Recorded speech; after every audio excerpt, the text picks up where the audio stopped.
រដ្ឋាភិបាលបារាំងបានប្រកាសថាខ្លួនមានឯកសារបណ្ណសារនិងគំនុំព្រំដែនត្រៀមផ្ដល់ឲ្យកម្ពុជានិងថៃដើម្បីគ្រប់គ្រងការស្វែងរកដំណោះស្រាយដោយសន្តិវិធីលោកនីកូឡា Faurizia រដ្ឋមន្ត្រីប្រតិភូអមរដ្ឋមន្ត្រីក្រសួងអឺរ៉ុបនិងការបរទេសបារាំងទទួលបន្ទុកពាណិជ្ជកម្មបរទេសនិងការទាក់ទាញវិនិយោគបានថ្លែងក្នុងសន្និសីទសារព័ត៌មាននៅរាជធានីភ្នំពេញនៅថ្ងៃទី10ខែកក្កដាឆ្នាំ2026យ៉ាងដូចនេះ Sur la Thaïlande, moi je n'ai pas et nous n'avons pas à intervenir, à interférer dans la discussion. ហើយយើងមានជាឯកសារបណ្ណាសារដែលយើងត្រៀមជូនដាក់ទៅប្រទេសទាំងពីរទាក់ទងនឹងគម្រោងព្រំដែនហើយប្រទេសបារាំងបដិញ្ញាចិត្តចំពោះចំហរបស់យើងគឺយើងនៅទីដើម្បីជួយ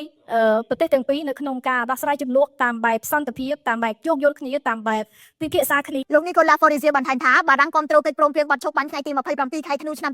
2025និងការពិភាក្សាតាមផ្លូវការទូតប៉ុន្តែមិនមានបំណងចូលធ្វើអន្តរាគមន៍ក្នុងចំនួននេះដោយផ្ទាល់នោះទេការប្រកាសនេះមានសារៈសំខាន់ព្រោះបារាំងជាភាគីប្រវត្តិសាស្ត្រដែលបានធ្វើកិច្ចការកំណត់ព្រំដែនជាមួយសៀមនៅពេលកម្ពុជាស្ថិតក្រោមអាណាព្យាបាលបារាំងអនុសញ្ញាបារាំងសៀមឆ្នាំ1904សន្ធិសញ្ញាឆ្នាំ1907និងផែនទីដែលបានរៀបចំឡើងនៅសម័យនោះត្រូវបានកម្ពុជាយកមកប្រើជាមូលដ្ឋានសម្រាប់បញ្ជាក់ខ្សែព្រំដែនអន្តរជាតិតែទីថ្ងៃទី13ខែឧសភាឆ្នាំ2026លោកឡាំជារដ្ឋមន្ត្រីទទួលបន្ទុករដ្ឋលេខាធិការដ្ឋានកិច្ចការព្រំដែនកម្ពុជាក៏បានជួបឯកអគ្គរដ្ឋទូតបារាំងលោក Olivier Richard ពិភាក្សាអំពីឯកសារផែនទីនេះផងដែរលោកយងពៅអគ្គលេខាធិការនាយរដ្ឋបណ្ឌិតសភាកម្ពុជាធ្លាប់បញ្យល់ថាឯកសារពីបារាំងមានតម្លៃទាំងផ្នែកនយោបាយច្បាប់និងបច្ចេកទេសព្រោះអាចជួយផ្ទៀងផ្ទាត់ប្រភពដើមនៃខ្សែព្រំដែននិងធ្វើឲ្យផែនទីចាស់កាន់តែងាយស្រួលពិនិត្យវាស់វែងទោះជាយ៉ាងណាប្រសិទ្ធភាពរបស់ឯកសារទាំងនេះនៅតែអាស្រ័យទៅលើឆន្ទៈរបស់ភាគីទាំងពីរក្នុងការយកច្បាប់និងឯកសារដើមជាមូលដ្ឋានដោះស្រាយបញ្ហាជំហររបស់បារាំងកើតឡើងខណៈបញ្ហាព្រំដែនកម្ពុជាថៃនៅមិនទាន់ដោះស្រាយចប់សពគ្រប់បើទោះបីជាមានបទឈប់បាញ់កាលពីចុងឆ្នាំ2025ក៏ដោយខណៈដែលយោធាថៃបន្តកាន់កាប់ទីតាំងកម្ពុជាជាច្រើនកន្លែងដោយខុសច្បាប់កម្ពុជាប្រកាន់ជំហរថាការកំណត់ព្រំដែនត្រូវផ្អែកទៅលើអនុសញ្ញាសន្ធិសញ្ញាបារាំងសៀម